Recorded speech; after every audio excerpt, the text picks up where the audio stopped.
one of my favorite things to teach is that our primary sexual relationship is the one we have with ourselves. That's our primary sexual relationship is with ourselves. And that we come into this world delighted with our genitals, excited about our, can't keep our hands off of, when we discover our genitals, party is happening, game is on, right? And that is shamed out of us. We are taught to feel fear and shame and guilt about our genitals. That is not, we're not born feeling sexual shame. We're taught sexual shame. It's learned behavior. That's why it's so vital to me that we begin undoing it. Because if you feel shame, not you particularly, but if those people listening, you people listening, if you feel shame about your sexuality, I want you to know that it's not yours. Somebody else put that on you. Yeah. So do we want to live our lives with other people's bullshit? Right. No, No. I don't. No. Thank you. They can keep it.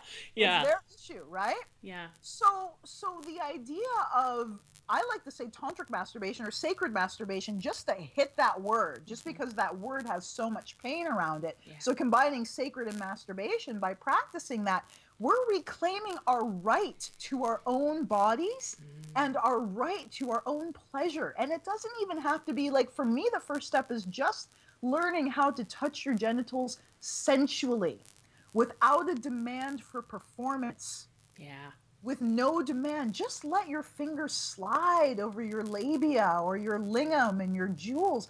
Just touch and connect with your genitals innocently and without shame. Or the shame will come up, and that's beautiful. It's beautiful if that comes up during that process. Keep touching, keep caressing, keep feeding and feeling into, through that shame, through that barrier, actually feeling the sensation of you touching your own genitals. That's step one. Step two is then bringing pleasure to it, right? And one of the key things is creating time. Yeah. Right? Yep. Because usually pleasure, whether it's, you talked about even just with partners, let's get it over with as quick as possible. Well, if that's what we're doing with our partners, what the heck are we doing with ourselves? Yeah. Just as quick as we can, and, Right. shower head in the shower or whatever, a little bullet vibe, we're done, right? Yep. And that isn't food. That's like letting the steam off of a pressure cooker, right? And it's actually degenerative long term.